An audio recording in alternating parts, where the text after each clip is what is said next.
Greetings, everyone, and welcome to Nawara, where we protect and we empower. Let's begin with a bit of a background to our project and why we created it. Violence is an event that everyone in the world is familiar with. In Indonesia alone, the number of reported cases of violence against women in 2021 is 338,496. That number rose approximately 53% from the last year's numbers and does not include violences to children. Komnas Perempuan stated that more than 90% of rape cases go unreported, while around 40% of those cases that were reported stop at the police without any action ever being taken on them. Moreover, a research done in 2020 indicated that most people in Indonesia agree that the reason for sexual assault comes down to the victim's actions or clothing. This victim-blaming attitude discourages victims from speaking up and getting justice, so through Nawara, we would like to tackle that issue. Meet the team, the Nawara team, with the team comprising of Felix, yours truly, Kevin, Rafael, Bernard, Dimas, and Haikal. We designed and built an app called Nawara, an app to protect children and empower women. Nawara should be a safe place to share stories and for users to help one another, a one-tap solution to get help from local authorities when it is needed. And it should act as a platform that provides easy access to professionals, such as lawyers and psychologists, to help users both legally and mentally. Some products that provide similar service include, but are not limited to, Jakarta Kini or Jakti and Jakarta Aman, but they both lack something in common, the social function. They both that provide service to report problems but are not well suited for people who need help beyond that, such as reassurance and consultation. We have implemented 5 main features in our application. The feature include stories, likes and comment on stories with toxicity classifier, user profile, consultation, and panic button. In Nawara, we use machine learning to detect toxic comment, be they hate speech or abusive text. We built sequential model using TensorFlow and Keras API. For the Nawara architecture, we will use Azure Saudis 2 for our Google Cloud Vision. Our architecture includes 2 virtual machines to deploy our backend API and our machine learning model, MongoDB to store user story, Firebase for authentication, and lastly Firestore to store user data. This is our product demonstration. We already have 5 main features such as posting story, seeing other user story, likes and comment with toxic classifier, chat with consultant, profile account, and panic button. We plan to improve our apps with feature paid consultation for 3 types of consultants as shown in the picture, and we plan to improve accessibility our apps with web-based or multi-platform. Based on our survey of 5 respondents, we found out that 83% of people think that there aren't enough services to help victims of violence and abuse. Most of them also agree with needing a place to share stories and a place to ask for help from experts. Our business plan is shown in this business canvas. The detail of it will explain in the next slide. Our business model is the diversified business model, which combines the advertising firm, law firm, and health firm into our app. Our target market will be students who are often unable to share their stories or any victims of violence and abuse, especially women. We will also have psychologists and lawyers as our consultants. One of the most important things about our pilot plan will be the pilot test to decide how well our product actually performs. This is the roadmap of Nawara. Features such as a chatbot and polishing the UI UX of the app are some of the things we plan to do with Nawara in the near future. That's all from us. Thanks for listening. We are Nawara, we protect, we empower.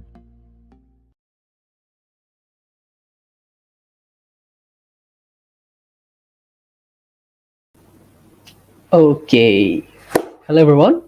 Good afternoon, and welcome to our guest speaker session 16.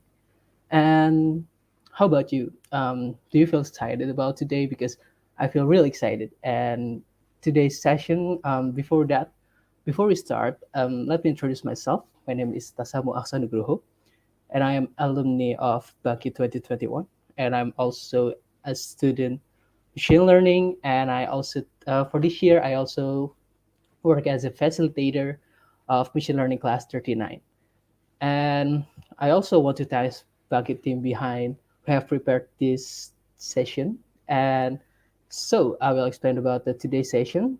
it will be very interesting because we will learn about how to build career mindset for champions. And not only that, we also have Kak Dimas today here for our today speakers. So here's Kak Dimas.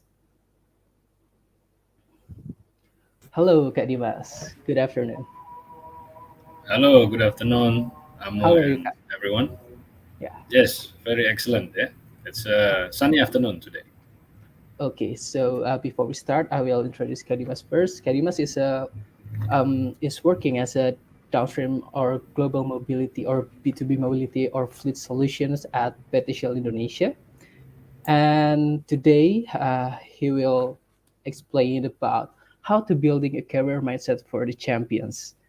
And thank you, Kadimas, for coming here today. And also, I want to remind you guys, please pay attention and take some notes for today's sessions because it will be important for your future career. And if you have questions throughout the presentations, you can directly ask via the chat section. And without further ado, let's welcome Kadimas. The stage is yours. Thank you. Okay, good afternoon, Amo and everyone, all cohorts of the Bangkit Academy that is live on YouTube. It is an absolute delight to be able to stand here in the guest speaker session this afternoon to share and to learn together. Because I believe I myself learned a whole lot of new insights throughout my contribution in Bangkit. Yeah. So it is a definite enjoyment to be around. So we're going to talk about how to build a career mindset for champions. That is, of course, to mean that in our career we are bound to have belief. Yeah, and I take it from the previous guest speaker sessions that all of the audience have learned at some stage about divining your passion, divining your growth mindset, and also grit. Yeah? I've also learned about how to deconstruct your career. So today I'm just going to build on those previous knowledge that you have already embedded, yeah, in my session. Looking forward to have a two-way sharing, and I of course look forward to also hear and learn your views about today's discussion. So, so I'm okay. I have the slide right now. So just a brief introduction. Yeah, so my name is Dimas. I am not of an engineer background. Yeah, so I have a bachelor degree in economics, yeah, from Unpad.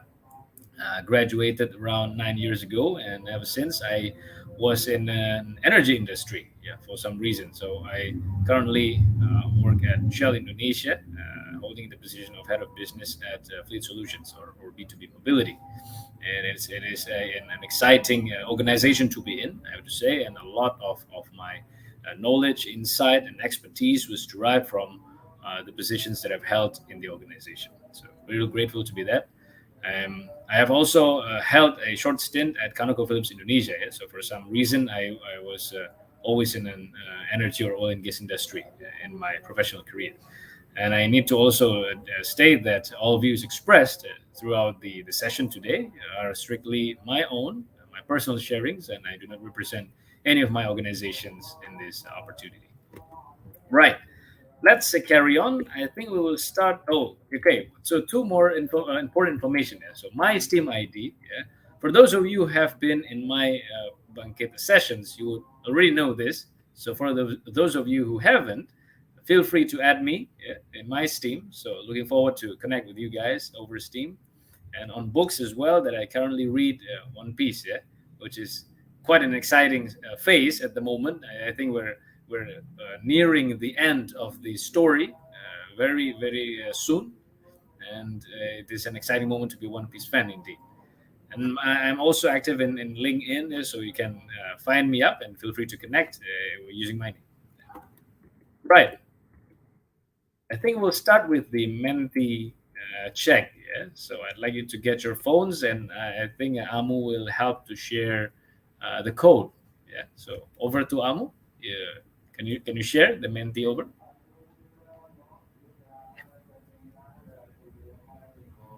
Right. So let's open your phones, go to menti.com, use the code 35882649. Yeah. So thank you, admin, for sharing the URL as well in the live chat. And I'd like to mention one brand that is on top of your mind. It can be any brand. It can be a tech brand. It can be a consumer good brand, clothing brand, yeah, what food or drinks, any brand that are on top of your mind. When I tell a brand, what comes first on top of your mind? Nintendo, very very excellent. Okay, this is my actually my first game console. Yeah, I think nearly 20 years ago now, or more than that. Yeah, so Gucci. Okay, so I'm not quite familiar with this industry honestly, but I do recognize that a lot of fans are there for this particular fashion item. Yeah, and Adidas. Yes, I do use Adidas myself indeed, and I have an Adidas. I used to have some Adidas sneakers. I think I need to have a look where they are now. Okay, we're starting to get a lot more answers, yeah? And feel free to also post the same answer. Yeah, you don't need to have like a different answer for each of your inputs. Yeah, so we're seeing Nike looks to be the top of mind brand at the moment with the biggest size. Yeah, and we're also seeing a Honda Whiskas, interestingly. Yeah, so we have an animal lover as well online. And Asus, okay, I'm using an Asus laptop at the moment, yes, and 2016 ROG variant. Yeah, and Google, of course. Yeah, so we've been waiting for this, I think, and yes, it has a place in the top of the presentation at the moment. And yeah, with the biggest font. Yeah, and we also see iPhone, Uniqlo, yeah, Uniqlo, yeah, which is the clothing that I'm wearing right now actually. And oh, is that on the left side? Okay, Aqua, yeah, Roma, Casio. Okay, so a lot of this, and you see that apparently Google is currently in top of your respective minds, and I wouldn't argue with that. I would say I'm convinced that most of us, or if not all of us, yeah, today we how can we skip a day without accessing any of Google's products? So it is definitely an interesting and a powerful brand to have around. Yeah. Okay, so I think a big thanks for everyone, yeah, and we see also a KFC brand, yeah, and Xiaomi, yeah, a lot of this variety of consumer brands as well. So an excellent time to share. Yeah, thank you very much for the insight. Yeah, I think let's also proceed, yeah, to the next Menti question. Yeah, we already have 34 respondents. Very excellent. So big thanks to all audience that participated. So let's also take a look at your Menti screen once more and determine what is your first career goal. Generally speaking, I believe we define career goals as one of those 5 or 6 options that are in your screen right now. It is generally speaking a career goal that is being a choice of a person that is recently graduated, yeah, or is about to be graduated, yeah. So take a look at the screen and let me hear your comments. Okay, so we have someone who would like to have an internship, okay, and also an engineer, right? So another internship goal. Okay, so I take it that most of the audience today is at the 6th semester of their education. Yeah, so you're pretty much close to the end of the learning stage at the college, yeah, of course, and hopefully we'll meet soon at the professional world. All right, so looks like internship has an overwhelmingly positive response at this stage, and we have also working in startups. Yeah, okay, and being a startup founders, that's exciting as well. And I would say that's also among the objectives that you would like to achieve by enrolling in Bangkit. Yeah, And you have researcher and freelancer, right? Okay. And data scientist, that is also something quite essential in nowadays industry, yeah, with data being the new currency, or so they say. And we have GIS analyst. I take it this is a geographic information system. Yeah, I'm not quite familiar with that myself yet, but that is also an interesting path to be interested in. And okay, we see there is also being a team and a lot of this. Right. So I think we're just seeing 26 responders at the moment. So I think we are supposed to have around 34 people. So yeah, keep the answers coming. But I would say that at this stage, the reason I would like to learn further about your insights at this stage is to get a picture and how do you position yourself at this stage, and how do you aim to begin to start your career after you went off of college, after you completed your higher education. Yeah, so I would see, and most of the audience at this stage are keen to start the internship and also continue as a professional. Yeah, so being a freelance and so forth. Yeah, which is quite exciting. Okay, so I think we can come back to the slide. Yeah, and a big thanks again to everyone that has contributed, that has shared your view. Yeah, so allow me to continue our slideshow today and begin with a story. Okay. A long time ago, yeah, there was this monk. A monk is like an adventurer, or an Asian of an Asian origin mostly. So the monk goes on an adventure to find the best sambal in the nation. Yeah? So the objective starts out very simply. He wanted to find what, according to him, is the best sambal. Now, how to define a best sambal? Should it be like the spiciest sambal, or the hottest sambal, or the tastiest sambal? That is also up to discussion, actually. Yeah. So on goes the monk. Yeah. So off he go, and first in the first sambal maker or the sambal store that he found this sambal mercon. Ya, wah, pedes dong, ya kan, mercon. Aha. So the monk analyzes the sambal, and yes, he does see a lot of buyers as well, a lot of people queuing at the stall. Ya, jadi banyak juga nih yang ngantri yang mau beli sambal mercon gitu ya.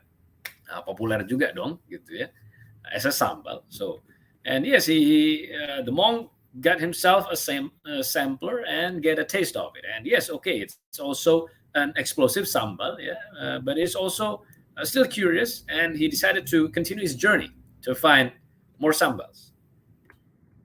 The next stall, the next sambal maker, he found sambal dinamit. Wah, dari mercon jadi dinamit, wah, tambah eksplosif dong, meledak lagi kan gitu ya. Nah, and yes, according to the monk, he did taste a distinct spiciness.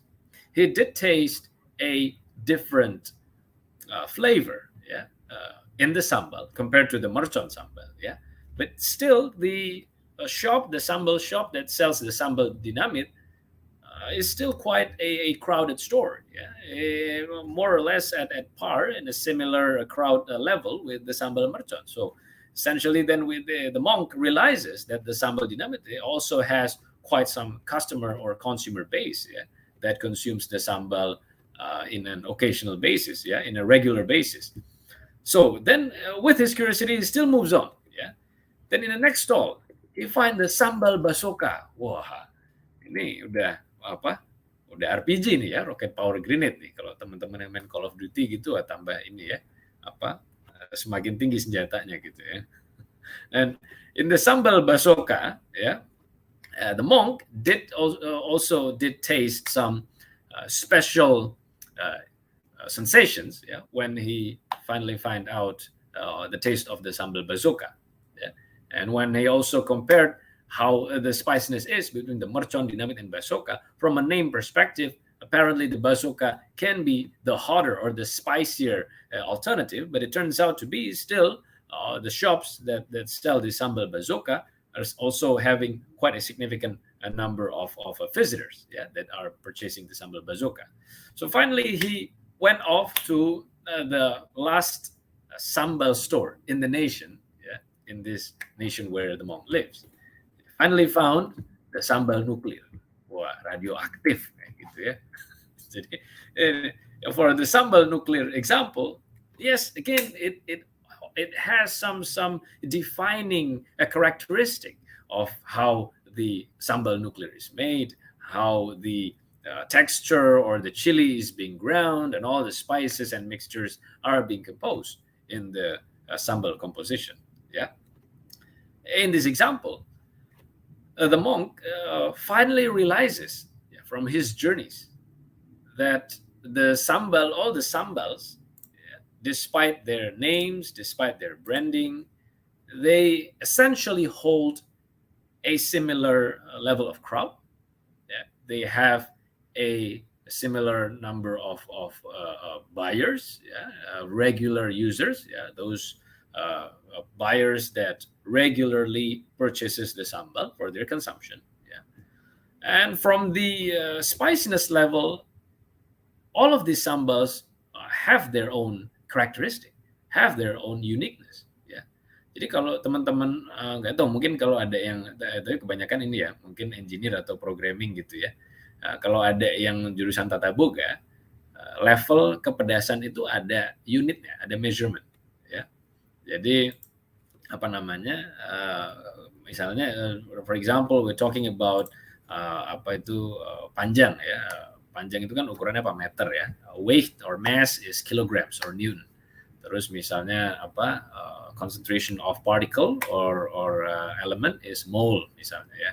Nah, spiciness also has a scale. It is called Schofield scale.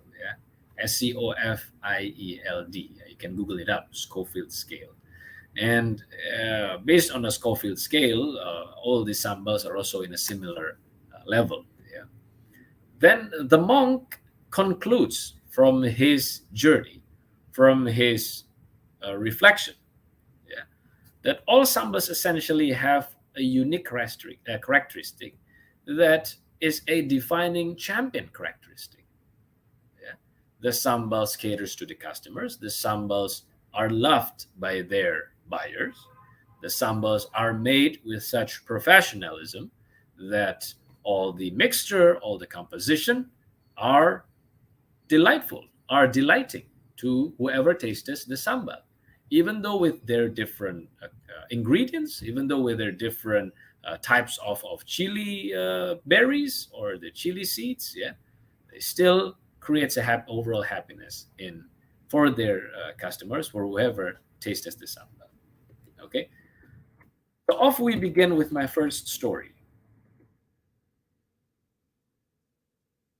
Right. So can I hear some comments, please, in the live chat? So whoever of you have heard about the history of instant noodles, how instant noodles were invented, where it was invented, who invented instant noodles, and what was the overall story behind that? Can I get some comments, please, in the chat? Okay. So while we're waiting for the comments, let me also start to tell the story. So I believe at this stage, all of us have tasted instant noodles. As a matter of fact, instant noodles is right now consumed by around consumed globally, and I believe I read somewhere in 2021, the number of packs of instant noodles that are being consumed in the world are 118 billion packs, 118 miliar bungkus. That's a whole lot of instant noodles. 118 billion packs, and 13 billion out of 118 billion are actually consumed by Indonesians. So we are officially the second highest instant noodle consumer in the world after China.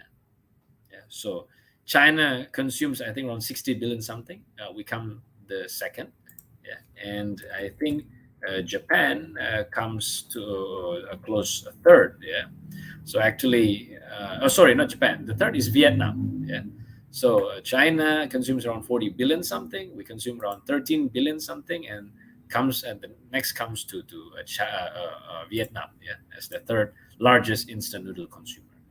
Yeah, and okay, big thanks to Farhan, yeah, Henri, yeah, and Gosa. Yeah, yes, indeed, the instant noodle was invented in Japan, 1958.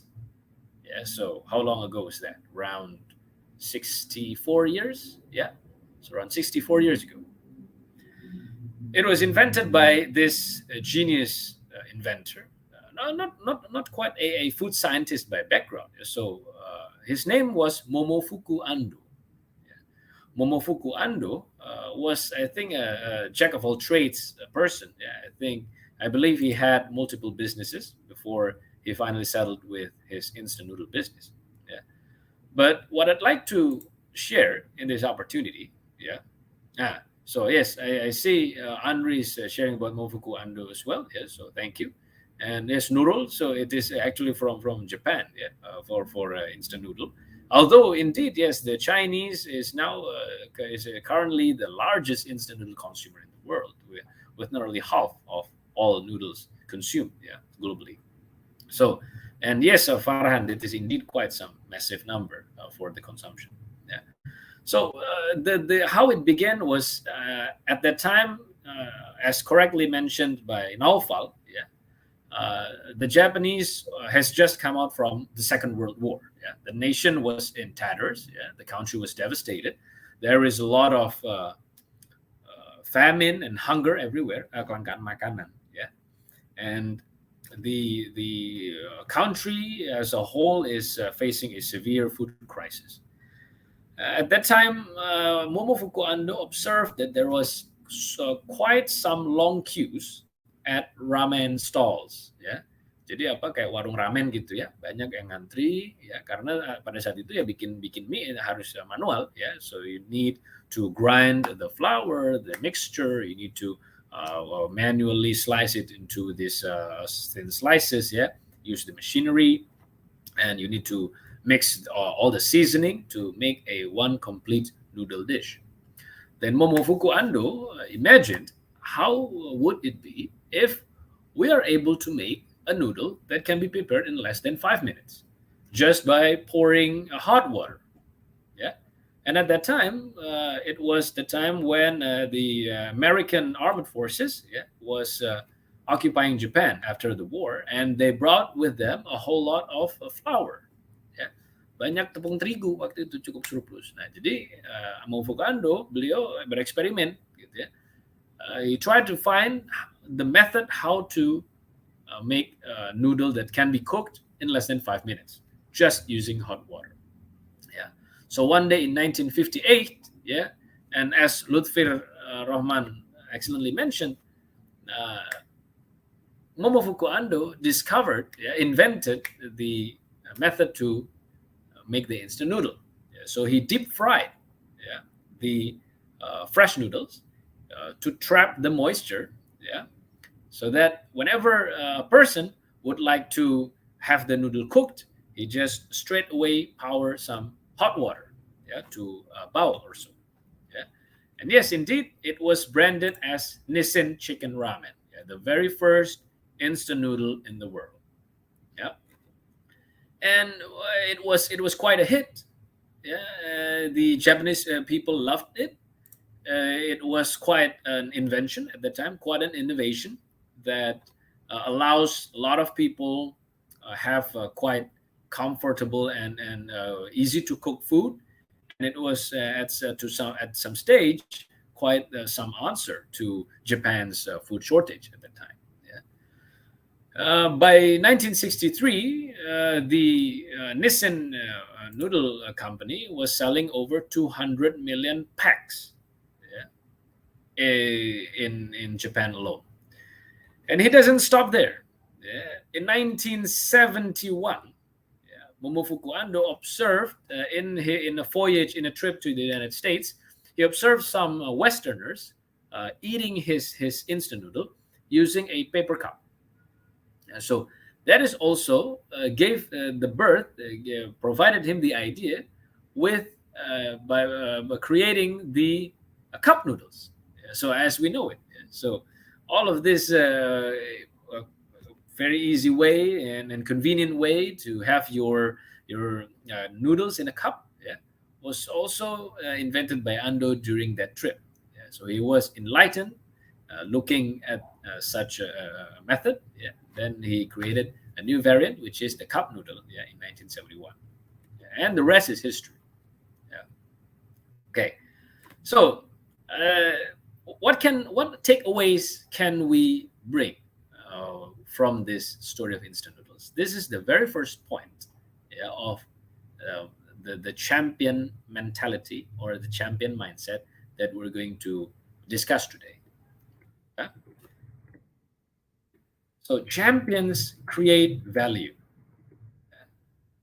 Start out with the intent to help. When we finally get into professional world, sometimes we might get overwhelmed with a lot of things. Ya, baru lulus nih masuk gitu ya, ke dunia kerja, dunia profesional, atau bahkan jadi apa tadi founder ya, atau jadi entrepreneur, usaha apapun lah gitu ya. Ataupun I believe it is ultimately your choice. Some people work at the government, ya, ada yang jadi misalnya apa aparatur sipil. Some people continue their education, mungkin mau jadi akademisi, ya, mungkin mau jadi pengajar, ya.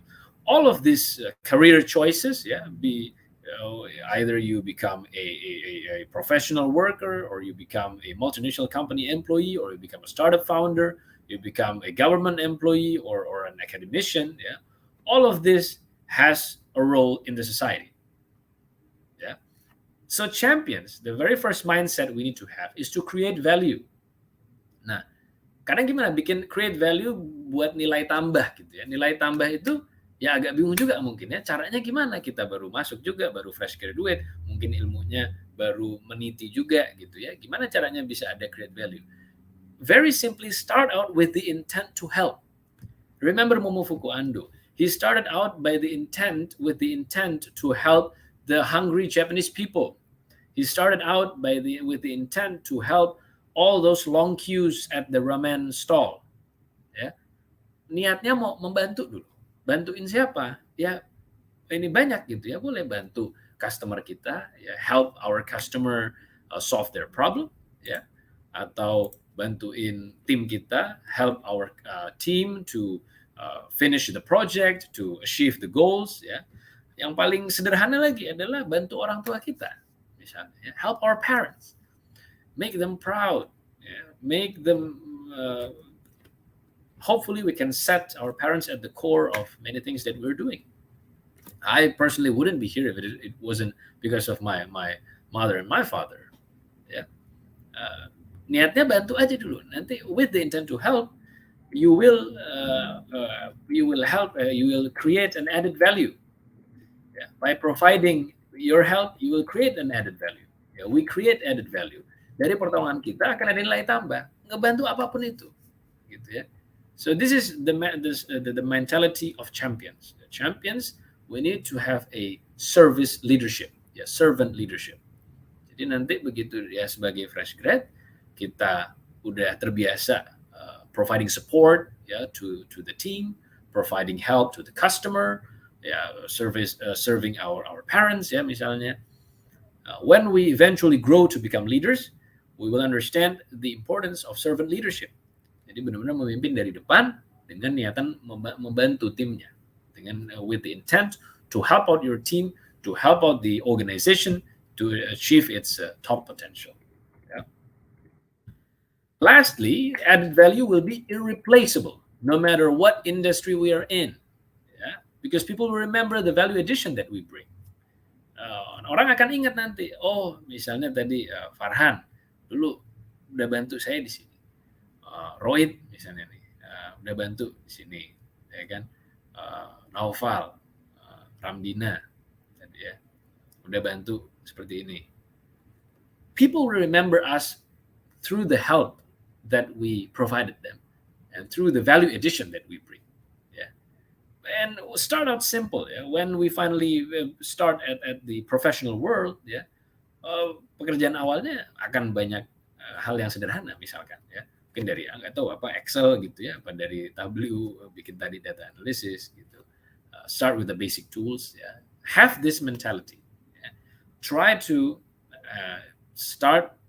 jumpstart your career with the intent to help. You can help your customers, you can help your teammates, you can help your organization. Ultimately, I would say also, quite simply, we try to help our parents. Yeah. Nah, that's the first mentality. Yeah. Champions create value. Let's proceed to the next story today. The story of 4 seasons and a half. Ini bacanya gimana sih? Croissant. Croissant gitu aja lah ya. Nah, so any one of you have heard of the 4 Seasons brand? Let's give to the comments. Yeah.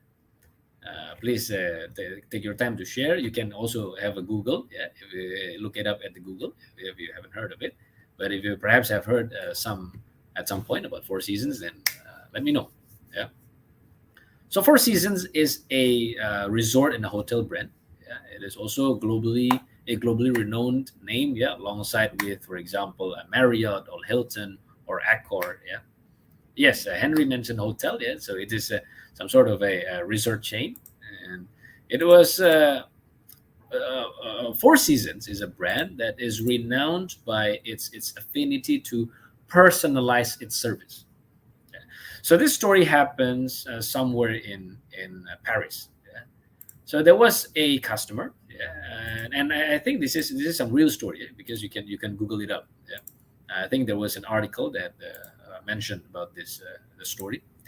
So there was a customer, a guest, yeah, at this 4 Seasons hotel in Paris. So this customer went in with their family, yeah, with his family, whereby one morning his daughter had a croissant as breakfast. Apparently, the daughter split the croissant into two. Ya, so ada apa jadiin dua gitu ya, croissantnya. And the daughter put one piece of the croissant back to the plate. Yeah, so they were having a breakfast at their hotel room. Yeah, so she put it back on the table and she ate the rest. Yeah, so apparently she deliberately saved one half of the croissant for a later consumption. Jadi kayaknya memang mau ini nanti agak siang mau dimakan lagi gitu. Nah udah nih kan, udah ditaruh, jalan-jalan pergi keluar, ya kan, jalan-jalan. Nah they went out their hotel room to travel, and when they come back in the afternoon, the daughter saw that her other half of the croissant was gone, udah nggak ada rotinya gitu kan, croissantnya loh kemana gitu kan. Nah, so then apparently there is a small note coming from the front desk, jadi dari resepsionis ya, dia bilang, Pak Bu, kita lihat tadi memang there was a half croissant in the room, yeah. Our housekeeping removed that croissant because we assume you would prefer a fresh croissant when you arrive. Nah, jadi di sini kelihatan ada teamwork, ada kolaborasi among the departments or the working groups of the hotel. Yeah. First group is the housekeeping, ya kan, bagian yang bersih-bersih kamar. Jadi housekeeping ngelihat, oh ada yang bersih-bersih, ada croissant, ya kan, tadi croissant.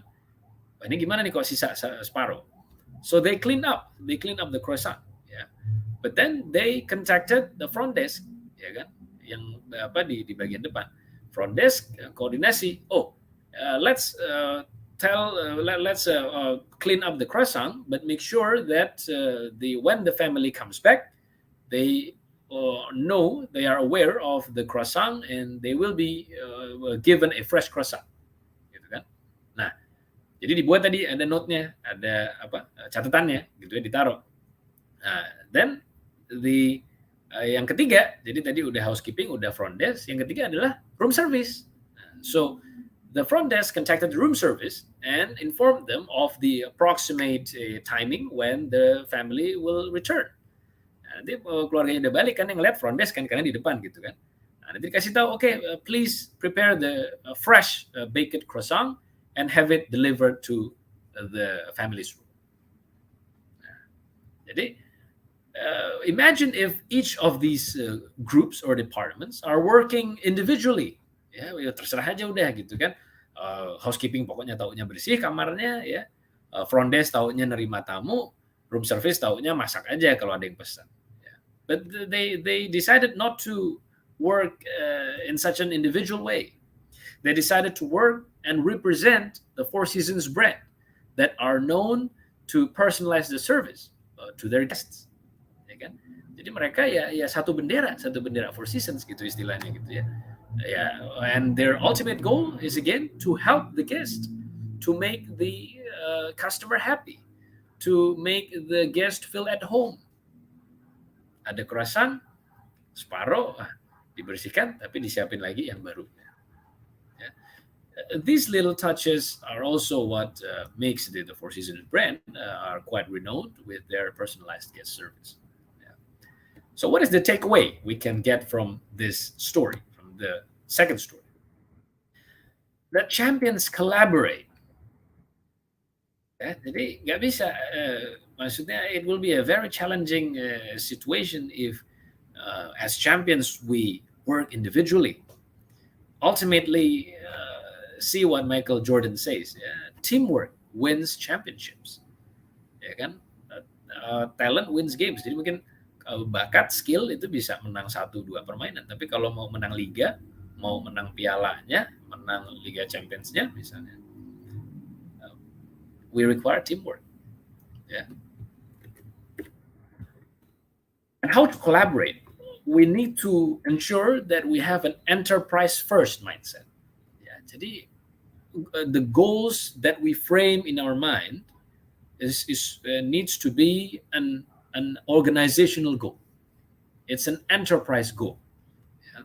Jadi objektifnya sama-sama untuk organisasi, untuk company, untuk institusi, gitu ya. Karena ini sama-sama gitu ya. We are working as part of the team. Kalau teman-teman mungkin tahu film Lego dulu ya. Kan lagunya Everything is Awesome because we're part of the team. When you're part of the team, gitu kan ya. Meskipun terus endingnya rada gelap gitu ya. Nah, tapi this is also a excellent example to show that moving parts work together. Okay? So try to have this enterprise first mindset, yeah, when you come out as a professional. Then focus on the problem solving. Yeah? The objective is to help answering the challenges our customers face. Nanti pada akhirnya teman-teman begitu masuk ke dunia profesional ya, sebagai apapun ya, misalnya pun you will work at a multinational company, you will have your customers. Ya. How to delight your customers, how to put a smile in your customers' faces, ya kan? Gimana caranya supaya membuat customernya senang, ya kan? If you work at a startup, ya kan? How to make your stakeholders happy misalnya, ya kan? How to make your VCs delighted. Ya kan, dan ultimately juga customer ya, karena kan nggak bisa juga ngandelin VC atau angel investor terus menerus. Memang harus you need to be a profitable operation. Ya. If you decide to become a government employee, government worker, then how to make the citizen happy, kan gitu kan? Kalau memang pengennya jadi aparatur sipil, gimana supaya yang datang ke tempat kita ini, ke dinas kita ini senyum, merasa terbantu, gitu kan? Then that is the goal. Then you collaborate. Then we do the teamwork. Ya kan? If you decide to become an academia or mau jadi sekolah lagi misalnya atau akademisi yang mau mengajar, ya, how to make your students happy. Ya kan? How to collaborate with your fellow teachers or lecturers to instill the knowledge for your students. Yeah. And lastly is to fight under one banner. Imagine it and the Four Seasons scenario once again. How if these separate departments are working for their own. Ya. Coba kalau dari perspektif KPI, itu kerjaannya beres semua sebenarnya kan. Housekeeping bebersih selesai. Front desk nerima tamu beres, ya kan. Room service ya kalau ada pesanan makanan dia masak selesai. So their individual KPIs are in a way or on paper they are completing their individual KPIs. But what about the organizational goal? What about the objective to make the customer happy? Yeah, that is precisely why you will be making the world better one collaboration at a time. So at each time we have a collaboration, essentially we will be putting a smile in someone's face. Ya, ya tentu ini tolong menolong dalam kebaikan gitu ya. Jadi kalau kolaborasi dalam kejahatan ya nanti dosa lah kalau kayak gitu ya. Jadi collaborate to achieve your organization's goals, to help and solve the problems of your customers. Yeah. So that's the second point. Let's proceed to my third story. Kalau ini udah banyak yang tahu lah ya, the story of Zidane and Cristiano. Wah, siapa lagi coach yang pernah juara Liga Champions 3 kali berturut-turut kan gitu ya. So okay, now I'd like to read in the comments as well. Yeah, mungkin siapa? Oh, perhaps some of you that haven't heard the story of Zidane and Cristiano, so please type some comments. Yeah? So that I will be able to provide the context. Yeah? If there are a lot of people that perhaps haven't known about who Zidane is, who Cristiano Ronaldo is, then I'll provide some context. Yeah. So keep the comments flowing in, please. Yeah. So Zinedine Zidane is a legendary football player. He is renowned for his elegance on the pitch, yeah, his technique, skills, and yes, he won. I think many titles that are available. He won the La Liga, yeah, the league title in Spain. He won the Champions League. He won the World Cup, yeah, in 1998, I believe, and also the European Championship, yeah, in 2000. Yeah, and a generation after Zidane, there is Cristiano Ronaldo. So the two of them, I think, were one generation apart in terms of the footballing era. Yeah. And both of them, at some point of their career, played for Real Madrid, a football club based in Spain. Ya, ini agak sepi nih ya komennya. Apa memang ini belum pada ada yang tahu apa nggak pada nonton bola gitu apa gimana? So it allow me to provide the context. Yeah. So in 2016, yeah, I remember. I think it is 2016. Zidane returned to Real Madrid. Whom he left as a player, yeah. So he came back to the club as a manager, yeah. And at that time, Cristiano Ronaldo was, I believe, the highest paid player in the club and the most important player in the club. And I think very few people would consider to drop Cristiano Ronaldo from any game. Meaning that Cristiano Ronaldo was preferred to play and to start, yeah, in every game that Real Madrid plays at that season. Jadi kayak pokoknya dimainin terus kan. Kalau sepak bola ada berbagai macam pertandingan ya. There is the league, ya, ada liganya. There was the cup, ya, piala. There was the Champions League or the European Cup, ya, yang pertandingan di Eropanya. In total, perhaps an average football player is expected to play around 50, 60 games one season, yeah, if they are participating in all those games, yeah, and 60 games would equal to 5,400 minutes, ya, 5.400 menit karena satu permainan satu tanding kan 90 menit ya, and 5.400 menit ya kalau dibagi lagi kan berarti berapa, sekitar 90 jam. So imagine the stamina required, the physical readiness that is demanded by a professional top-level football player. You would need to play 90 hours, more or less, equivalent of a game in one season. Yeah. And Cristiano Ronaldo in 2016 was no longer a young player. Yeah? He was 31 at that stage. Most footballers, when they reach 30 years old, they begin to see out the peak of their career. Yeah? They begin to decline. Ya? Mulai berumur, mungkin larinya udah mulai nggak sekencang dulu ya, tendangannya mulai nggak sekeras dulu ya. And Zidane at that time tried to manage and coach Cristiano. By saying, if you listen to me, you will prolong your career. Yeah, you will reach the end of the season in better shape than ever before. Ya, jadi ya, udah lu dengerin gue lah gitu kan, maksudnya udah biar nanti jadi sama-sama enak ya.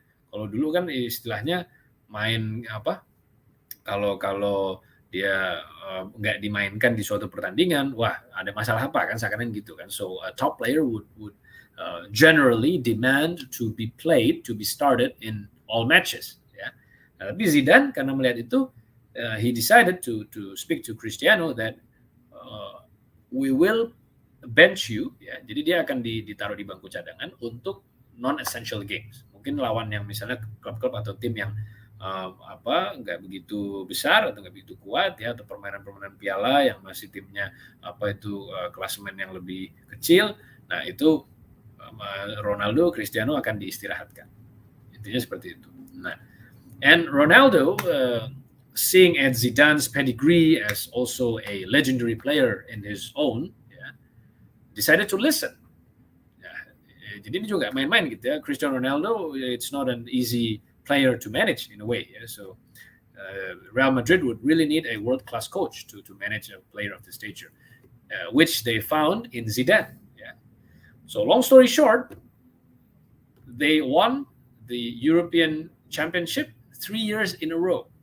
Jadi dari 2016 sampai 2018. 3 tahun berturut-turut menang Liga Champions, a feat that no club has ever done before in the modern Champions League era. Ya. Jadi 3 kali berturut-turut. Pertama kali sepanjang sejarah Liga Champions modern ya, yang dimulai tahun 1992. Nah, so how did Zidane and Cristiano manage that? So this is what champions do. Champions coach. So especially when we start out our career, we are at the very beginning of our journey. Let's find a senior figure in our organization and learn as much as possible from them. I was fortunate in my current organization. We were blessed with many strong leaders, exceptional commercial leaders that I was very fortunate to be able to learn directly from many of them. And a lot of this experience, a lot of their insights, their life journeys, become an insight for me. Become a component that shaped my working style as we stand, my leadership style as we stand. Nah, jadi ini juga penting, teman-teman bisa coba cari siapa nih sosok ya kan yang kita bisa belajar. Ya. Some perhaps it could be our direct line leader, line manager. It can be some other senior person. It can also be someone from outside the organization. Ya, boleh juga, nggak apa-apa. Boleh apakah dari keluarga kalau mau juga boleh, atau dari teman, dari yang memang senior sewaktu sekolah ya, your college senior misalnya gitu, yang angkatan atas gitu ya. Anyone that perhaps you can learn many things from. So coaching broadens your insights and empowers your confidence. Ya, kalau enggak berarti namanya pelonco gitu ya. Apa istilahnya? Perpeloncoan gitu. Nah, cuman buat dibecana-becana, dimain-mainin. Nah, itu kontraproduktif gitu ya. Nah, ini juga something that we need to keep in mind. Broaden the insight. Nah, dari sosok senior ini cari as much insight as possible and try to empower your confidence and try to be specific. Yeah, when you come to a leader or a senior figure, when you ask them for coaching, try to be specific. What aspect you would like to be coached on? Yeah? Misalnya apa? Kalau teman-teman ada, I might be mistaken ya, because I'm not an engineer myself ya. You might want to learn UI UX design. You might want to learn user experience. Yeah. You might want to learn some specific programming languages. Yeah. You might want to learn public speaking skills. You might want to learn how to evaluate your startups. Yeah. How to pitch. Yeah. Try to be specific so that your coach would be able to take a look whether their expertise is relevant with your requirement, with what you desire to learn. Again. Lastly, when you ultimately become a coach yourself, yeah, sharing your knowledge strengthens your mastery, yeah, over the knowledge. Jadi sebetulnya berbagi ilmu itu justru meningkatkan pemahaman kita terhadap ilmu itu, ya kan? Jadi bukan kemudian berbagi ilmu, ilmunya tambah sedikit atau ilmunya dicuri orang, justru sebaliknya, gitu ya. Nah, I would believe that even at this stage, the cohorts, ya teman-teman juga, you would already have your juniors, karena udah semester 6 dong, ya kan? Pasti ada junior yang semester 4, semester 2, kan gitu ya. And when you progress in your career, you will ultimately bound to have junior people that comes to the organization after you came. You perhaps at some stage would lead your team. You would have your team members, ya, yang perlu dipimpin. Jadi make sure that champions coach. As a champion, you also coach yourself, and you also find a coaching from a senior figure that you also coach your juniors after you. Yeah. Okay. So we come to the last story. Yeah, the story of the government of the Netherlands at the start of the COVID-19 outbreak. Nah, ini rada random nih. Coba siapa yang tahu nama Perdana Menteri Belanda yang katanya mirip Benedict Cumberbatch gitu ya. Jadi waktu itu pernah datang ke Indonesia, fotonya diambil orang, dibilang Jokowi I've come to bargain gitu. Padahal ya bukan Benedict Cumberbatch gitu ya, buat bercandaan aja gitu. Dia katanya mirip. Nah, jadi let me know in the comments if you have some view or you have to know this. Ini ya Andre ya, Mark Rutte ya. Nah, betul. Jadi ini PM Belanda udah dari 2010 kalau nggak salah, 2012 ya. Jadi sudah cukup lama juga beliau menjabat gitu ya. Nah, Gosa, thank you ya, Mark Rutte ya. Oke. Jadi I'd like to know also please keep sharing your comments. How were you at the start of the pandemic? Gimana? Maksudnya waktu itu lagi lagi sekolah mungkin ya, lagi maksudnya kuliah, terus akhirnya isolasi di rumah atau di kosan, atau lagi merantau gitu, atau pulang ke rumah orang tua. How are you? Share me your story. How were you at the start of the outbreak? I myself, March 2020 was the third month of me in my new role. So I recently transferred to a new position, a new role on January. And suddenly, moving to March, I was in the middle of the pandemic. Yeah, I need to adapt my working style. Ya, gimana cara kerja sama waktu itu sama teman-teman juga, sama tim, with our external partners and so forth. When we face the first stages, the early phases of the pandemic. Yeah. Now, this is also something that champions need to have. I believe that most of you, or if not all of you, would already participated in the class of adaptability. Ya. Jadi ada gambaran lah soal beradaptasi. Gitu ya. What I'd like to share through this story is specifically about a terminology called bounded optimism. Jadi bounded itu terpegang gitu ya, atau ada batasnya, bound gitu ya. Optimism is optimisme.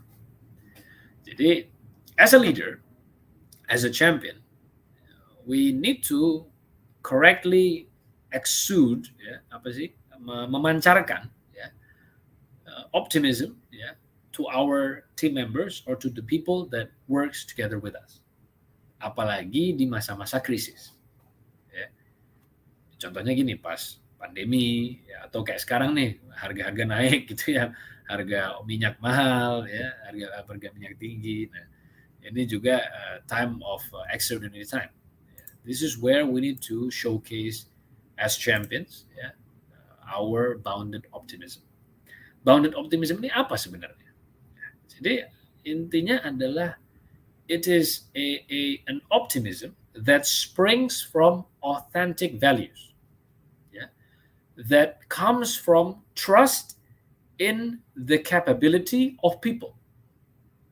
Yeah, this is the sort of optimism that can become the source of energy for everyone and the organization, yeah, to move forward. Jadi bounded optimism needs to have authentic values and trust in people's capabilities, ya, in order for it to work. Jadi harus berdasarkan memang ada nilai yang otentik ya, yang nyata, yang realistis, dan juga percaya pada kemampuan our team members, our colleagues, ya, our friends, teman-teman kita. Nah, lawannya by contrast, unbounded optimism, ya, ini jenis optimisme yang nggak ada dasarnya gitu. Oke, kita bisa beresin pandemi ini 3 bulan misalnya, gitu. Bisa 100% vaksin 1 bulan misalnya. Dasarnya apa? Gitu. What is the ground of this idea? Gitu ya. Sama mungkin teman-teman ya, ada yang bikin project. Oke, kita beresin project ini, let's complete the milestones by the third week. Ya kan, by the fourth week ya, pekan keempat udah beres. Ini dilihat realistis nggak gitu kan?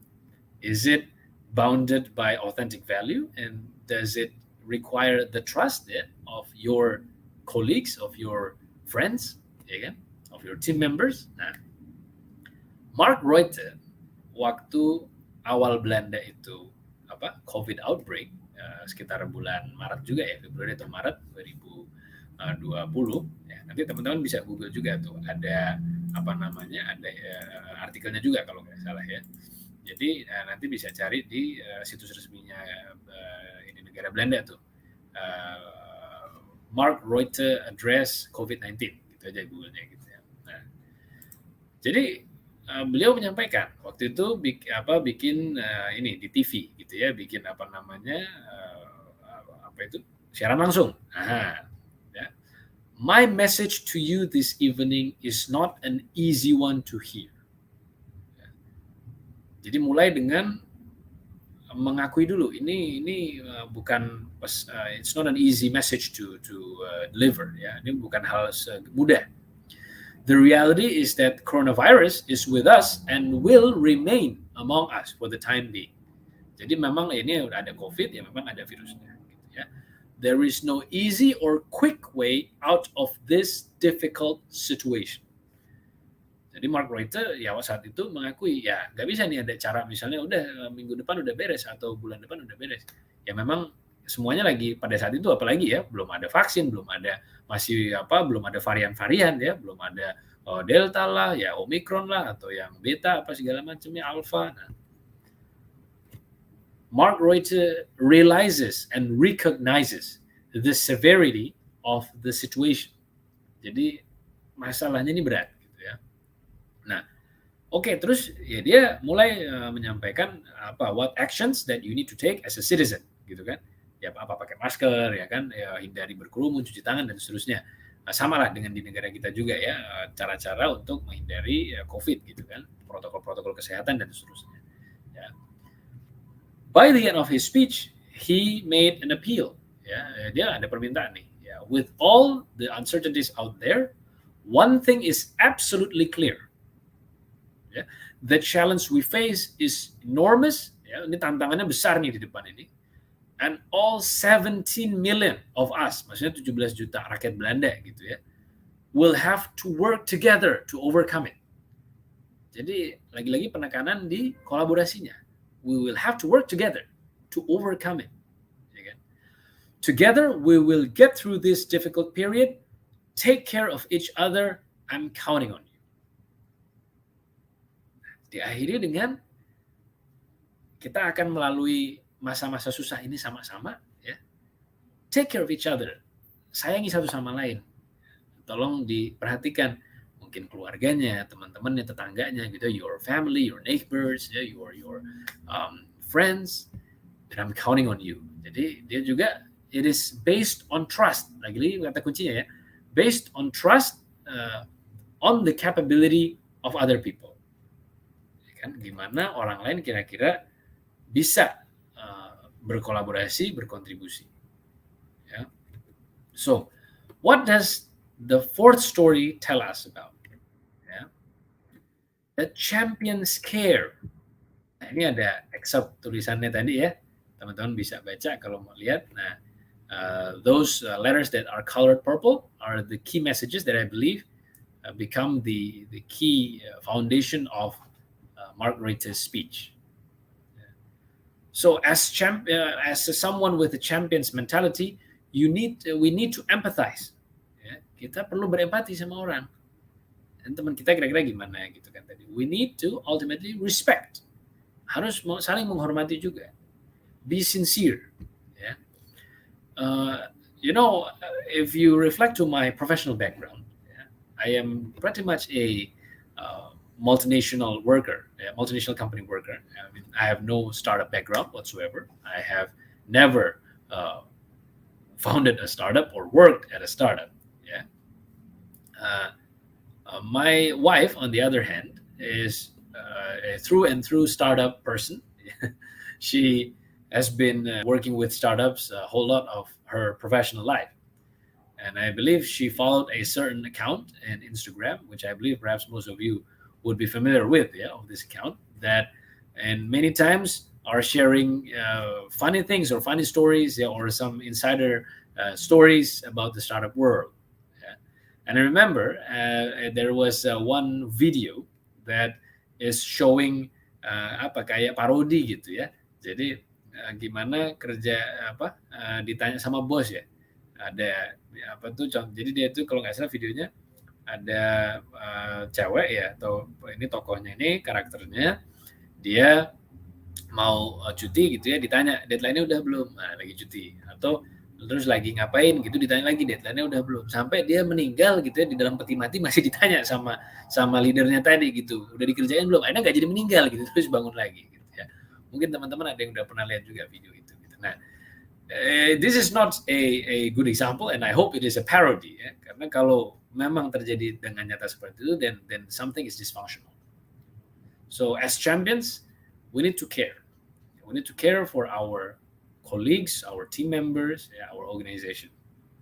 Jadi pada akhirnya ketika kita menolong orang lain, ketika kita tadi berkolaborasi, dan ketika kita melakukan coaching, we need to be empathetic. Ya, apa tadi masalahnya kita mendengar juga, gitu ya. Apalagi as newcomers in the professional world, it would be excellent to hear through, ya, mendengar. Ada alasannya kenapa telinga kita dua dan mulut satu gitu ya, supaya kita juga banyak mendengar, banyak menyerap ilmu, banyak menyerap insight gitu kan. Nah, we try to show respect. Nah, caranya tadi gimana kan, menolong orang ya kan, itu kan juga a show of respect ya kan. Be sincere, ya, coba tulus juga lah. It's a simple thing, yeah. I mean, when we move to the professional world, there will be a lot of characters, a lot of personalities out there. Yes, ya.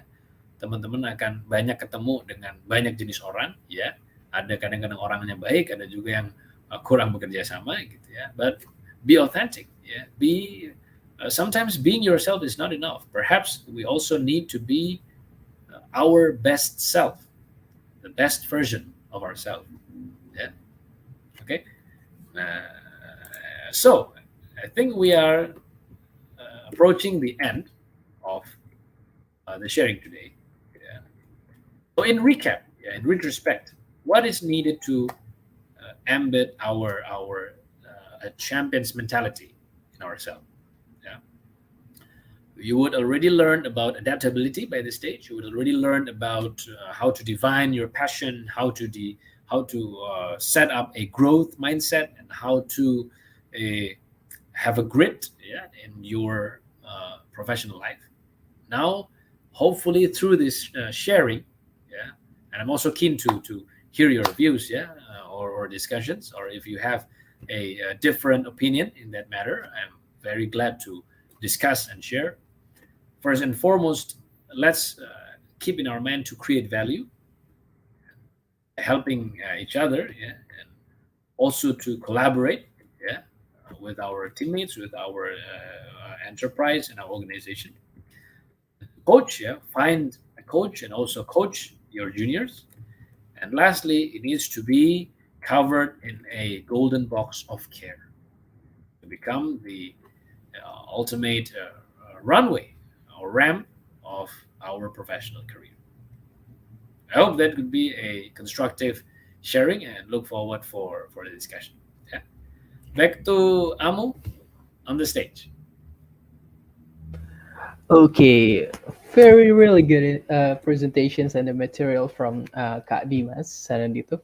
I'm really it's really interesting that every story have their own value for this session, and I also want to thank Kak Dimas for the presentation today.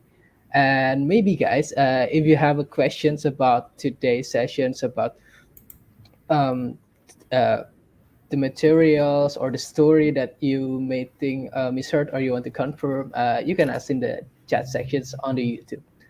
And also, we already have this one questions from Vincentius Carlos Maynard.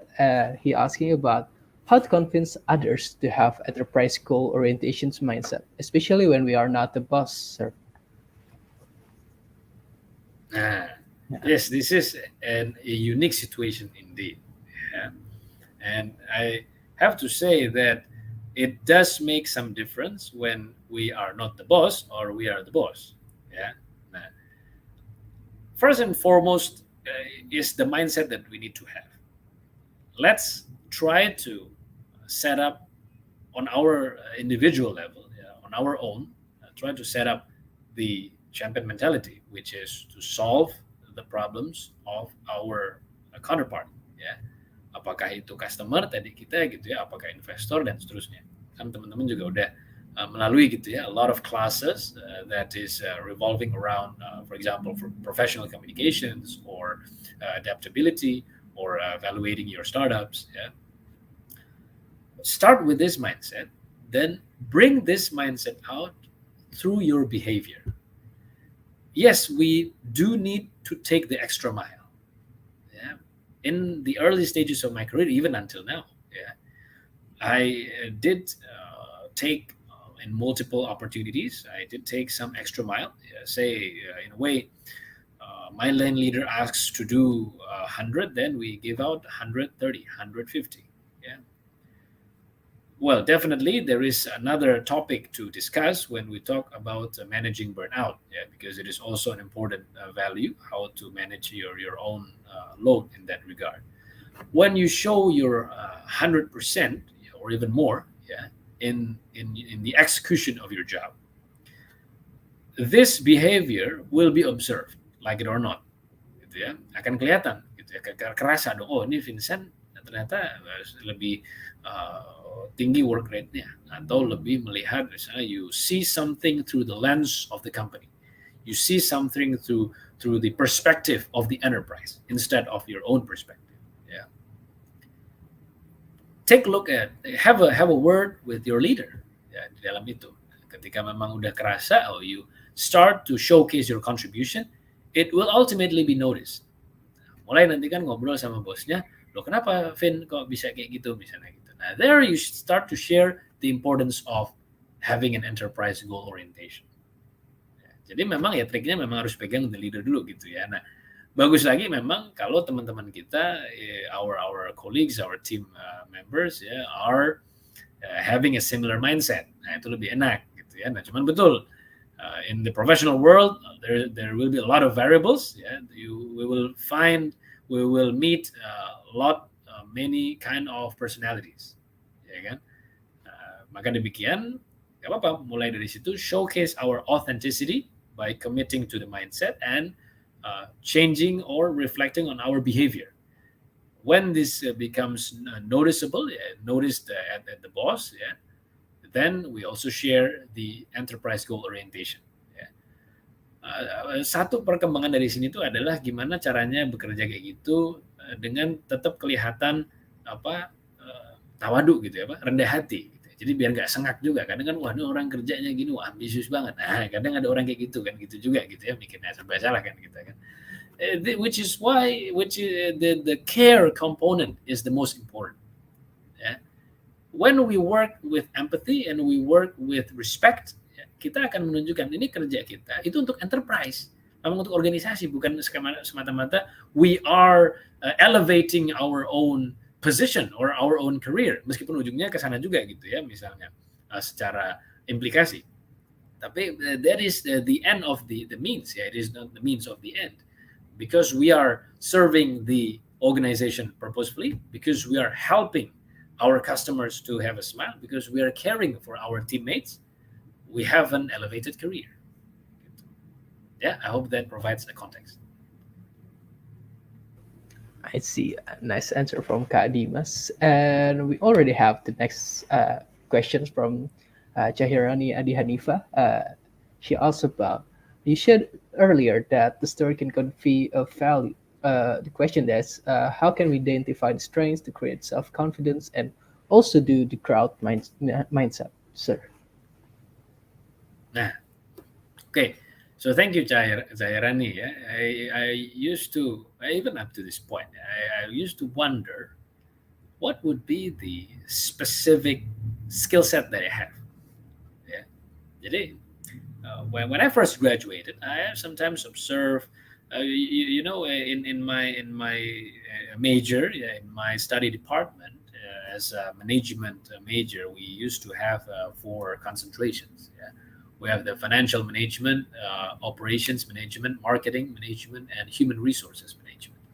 And each of these concentrations, somehow in my mind, I was observing that there were other major or other department at the university that are able to explore each of these concentrations more deeply. Ya, contoh nih, kalau tadi finance management, lawannya ya temennya ya akuntansi gitu kan, nah bisa belajar juga accounting gitu kan.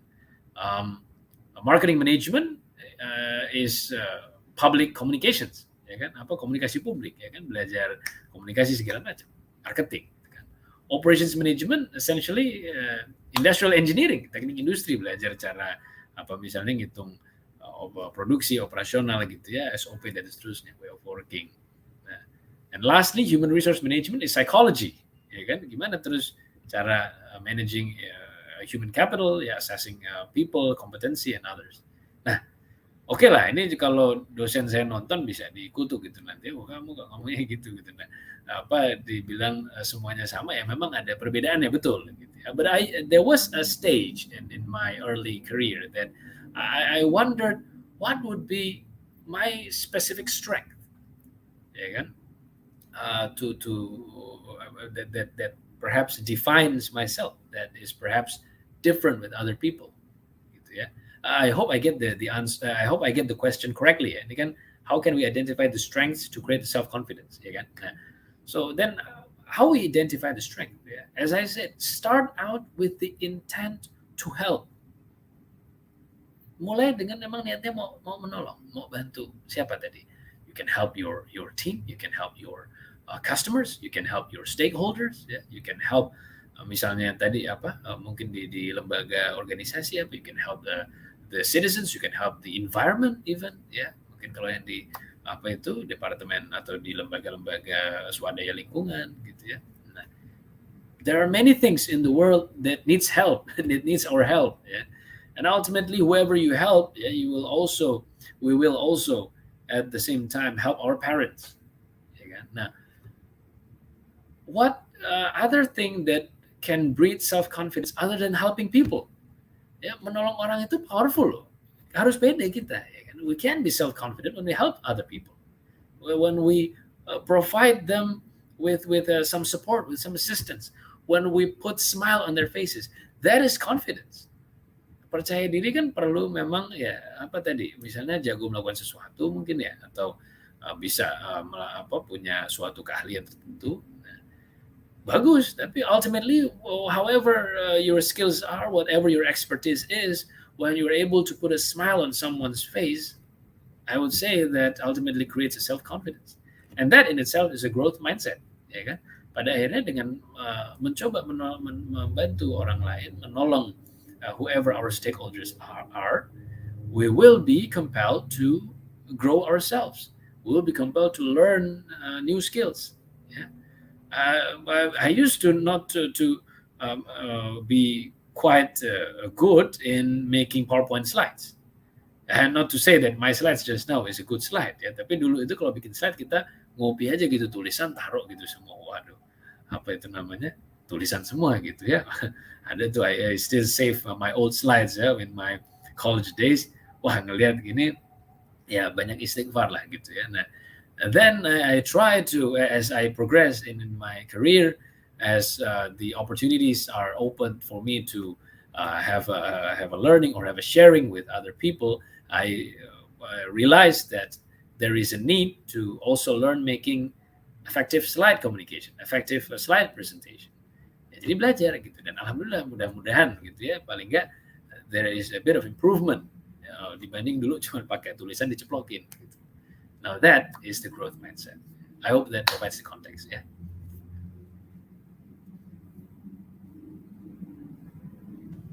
I see.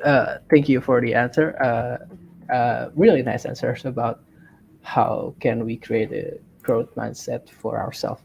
I'm actually pretty curious about the slides part because right now, as we know, especially in Amazon, they're not using slides anymore. They use preparation documents, like a brief documents before meeting. What do you think about it, sir? The Amazon technique is indeed a quite an effective technique. I remember I read this. I read about this somewhere that in Amazon, you only have 4 answers to a question. Okay? You answer yes, you answer no, you answer you don't know, or you answer with a number. Ya kan? Kayak ada gitu juga. Bisa jawab misalnya ya kira-kira sekian orang, atau ya lebih kurang di sini. Nggak bisa. Not acceptable in Amazon. Yeah. So ultimately, all organizations will have their respective working styles. However, all organizations would want to learn the truth. Apa realitanya, insight-nya yang bisa diambil from all the studies, from all the research and the insights, the field groundworks that we do. That is what the organization require. I used to have a stakeholder, not to say my direct line manager or my boss, yeah, but let's say someone senior in one of my organizations. And I ever tried to make like a simplistic style of slide, or even not preparing a slide altogether, yeah, in some of the meetings that I have with this person.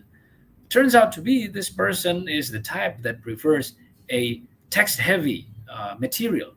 Karena ternyata sebelum meeting, maunya beliau baca dulu gitu, dan maunya informasinya ada di slide. Jadi sampai tabel-tabelnya Excel, all the graphs, the charts, the analysis, the angka-angkanya gitu, the numbers, they requested to put it into the material for them to have a pre-read. Jadi maunya baca dulu. Dan benar, at the D-Day, during the meeting or the face-to-face engagement, they did take the time in the previous day to read the material, and they did ask the pinpoint questions. Jadi ini angkanya kenapa gini, yang ini apa. Nah, ternyata stylenya jadi beda-beda. Gitu. Nah, but ultimately, the person also desires the same thing as the example that Amu gave in the Amazon.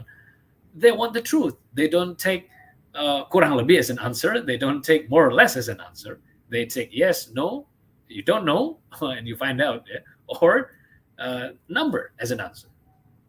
Yeah, so this is where we leads to be, and this is where, as a professional, we need to align the goal towards. Yeah, I hope that gives the context. I see. That's a really interesting story and questions from you, especially the experience. We have another questions from One Day Left. Uh, he or she asks how to deal with psychological reactance as a leader. That is a tendency of people to do the opposite of what they told to do as a result of threat of losing their freedom. Um, that's the questions. Okay, so yeah, I saw Vincentius and Chairani also give their feedbacks, and they're welcome for the. I hope that gives the context, and so also for One Day Left. This is a new learning for me. So we're talking about psychological reactance. That's the first time I've ever heard that terminology. So big thanks for talking about for bringing this terminology in this occasion. Yeah. I believe reactance is something I've read has to do with electrical, yeah, with electronics, like a opposition to like a current or something, yeah, back in my physics days. But I'm not quite sure how it will apply in a psychology perspective. But thank you for providing the context here. So if we talk about someone that has the tendency to do the opposite of what they don't do, so I would take that someone has been given a certain request, let's say, or a certain command that they need to do something, but they do the opposite because they are afraid of losing their freedom. May I ask for a bit of a further context? Yeah. So, how would this person be afraid of losing their freedom because they are doing what they are told to? Can I perhaps ask a bit of clarification, yeah, for maybe a bit more for the example of the situation that One Day Left is facing? Mungkin sambil kita tunggu nanti ya kalau apa respons. Nah, one thing that I perhaps am able to share, yeah, we're talking about credibility in leadership. Yeah, there is a good book that I've ever read. Nah, ini juga salah satu requestnya Hamu nih kemarin untuk sharing buku ya. I rarely read self-development books. Ya. That is my wife's books. Ya. I read kalau nggak One Piece, Tintin gitu ya. Tantang sama Asterix. Ya. I do read news and some magazines. Yeah, like I do subscribe to The Economist and Medium. Yeah. But I rarely read all the self-development books. So when I do, I remember it quite fondly. Yeah. So we can try Google it up. There is a book I read one day titled "The Dichotomy of Leadership." Yeah. So this book, yeah, is written by Joko Willing and Leif Babin. Yeah. These are two formerly special force-nya Amerika gitu ya. Kalau nggak Navy SEAL, US Marine gitu ya, pokoknya some of these elite Kopassusnya Amerika lah gitu ya. They were formerly the members of the uniform, yeah, and they retired and they established some sort of a security consultancy. Nah, yang mana mereka juga ada menulis tentang ini buku ya, judulnya dari Dichotomy of Leadership. As a leaders, yeah, we are bound to have a leadership capital. Now, a leadership capital is used to make other people do what we would like them to do. Ya kan? Nah, essentially, I would say perhaps some of the cohorts here, teman-teman mungkin ada juga yang sudah pernah you ever read about the sources of legitimacy. Ya, jadi sumber leadership itu dari mana? Sederhananya kan ada yang dari memang authority, ya, you are the boss, ya, in the organization, so you have a legitimate power, ya, or you are it comes from respect. Nah, respect ini juga tadi element of caring, ya, in the for mentality of a champion's mindset, yeah. So when we tell something something to people, yeah, when we would like them, let's say, to do something, yeah, try to do it with respect. Yeah. And if someone is uh, doing the opposite of what we are telling them to do, ya, karena apalagi ini ya, takutnya losing their freedom, then I assume there would be a something significantly incorrect in the communication process. Nah, teman-teman mungkin kemarin baru ada yang ikut ini kan ya, apa professional communications. Nah, itu kan ada tuh stylenya ya, ada yang apa social stylenya itu driver, ada yang analytical ya, ada yang amiable, sama ada yang expressive. Nah, try to find what this person's social style is, ya kan? Nah, ini ilmunya Bangkit kepake nih di sini gitu ya. Nah, dan dunia nyata gitu ya. Now, when we figure out what their social style is, we will be able to identify how we can grow the respect, ya, in accordance to their social style. Kan kemarin ada ya, kalau analytical dia pakai data, kalau yang driver dia pakai to the point, ya. Kalau ada yang amiable dia pakai personal focuses on the who gitu kan. Kalau yang apa ya satu lagi itu ya, expressive dia pakai the how gitu ya, apa being opinionated dan seterusnya. Nah, when we're able to identify this, then we can design the request, ya, misalnya mau minta apa tadi, ya, not as a command ya, jadi nggak sebagai perintah, tapi as something that needs to be done together as a part of the enterprise. Nah, and we show to them that it will benefit themselves and also the organization. Jadi kalau nanti dari situ masih juga khawatir losing their freedom, mungkin ya orangnya berarti nggak benar. Nah, coba dievaluasi gitu ya. Nah, kalau enggak, when you have done that, then ultimately it will become a mutual goal. Jadi orangnya nanti melihat bukan sebagai perintah, bukan wah ini si one day left yang nyuruh gue misalnya gitu ya, tapi it is for the betterment of the organization and for the individual person itself. Yeah. I hope that provides the context. Yeah.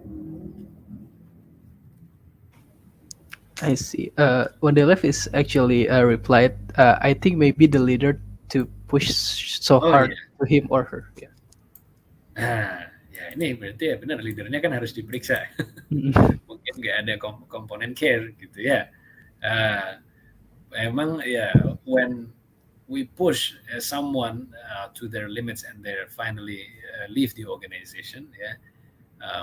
In my opinion, human capital is the most important component an organization can have.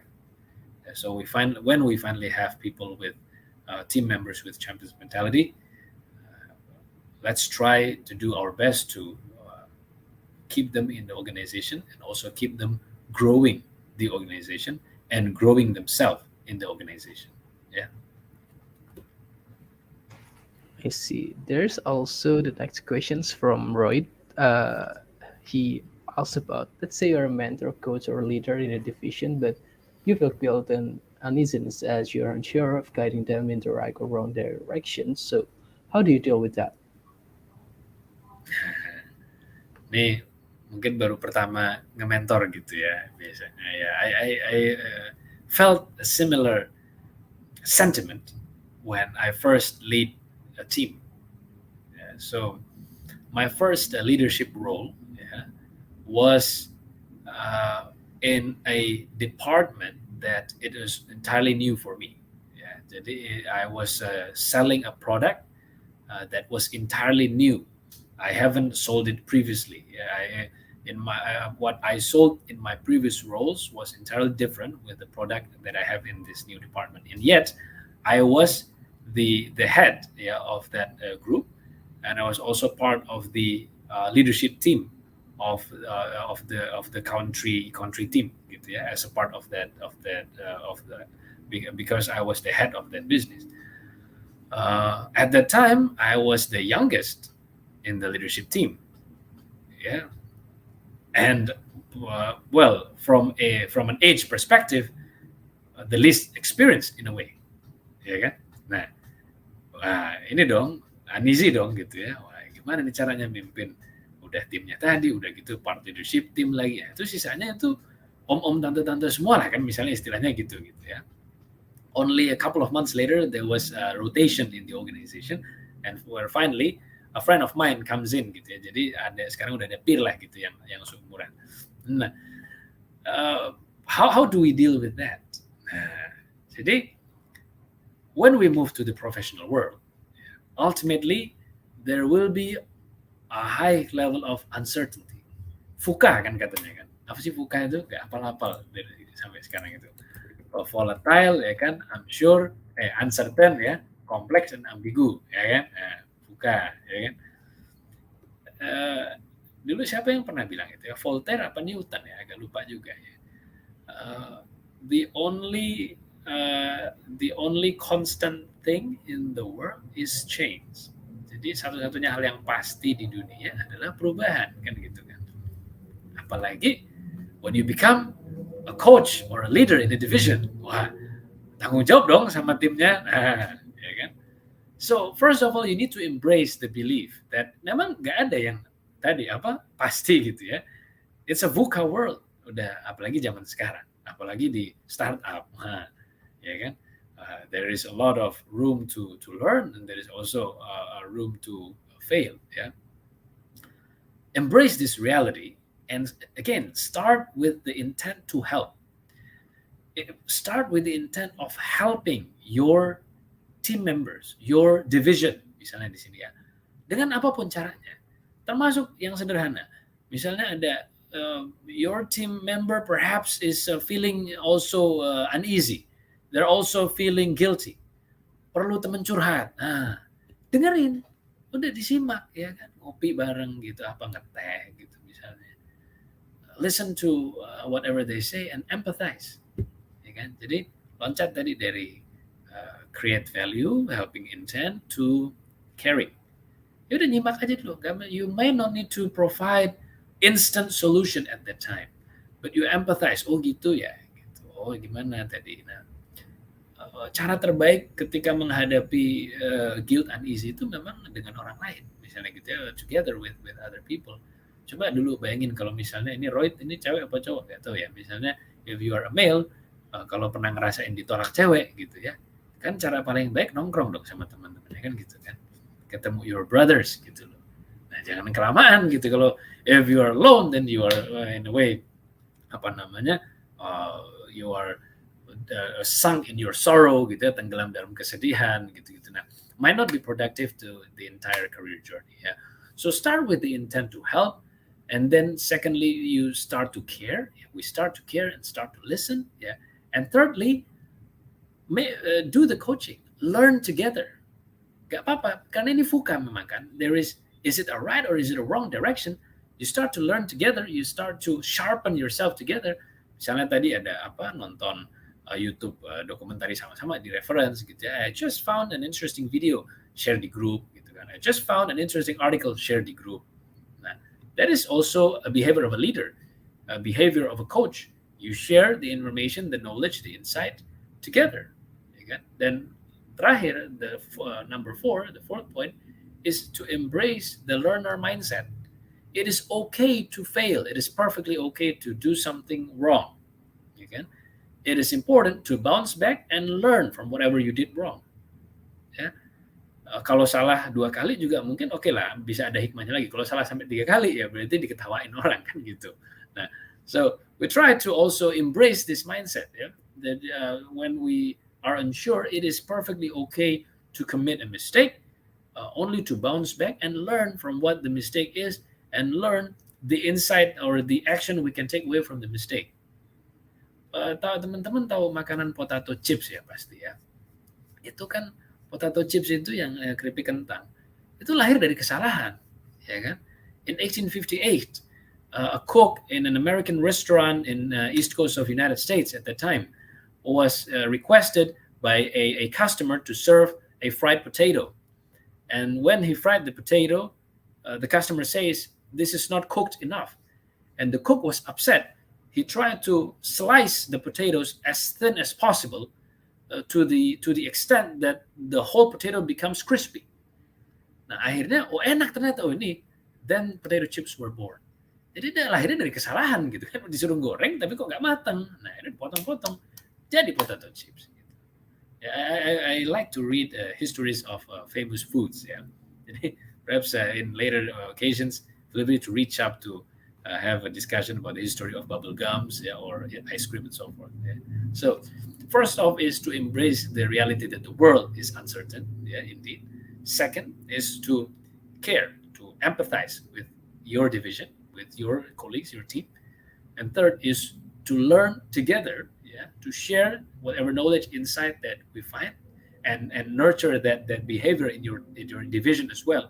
Ya, jadi nggak mesti cuma kita aja yang sharing, teman-temannya pun boleh sharing gitu kan. Ada baca apa, habis nonton apa aja.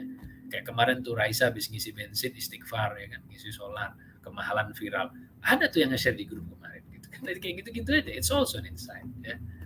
And lastly is embrace the learner mindset. It's perfectly okay to make mistakes and bounce back quickly, learn from the mistakes that we made. I hope that provides the context. Yeah.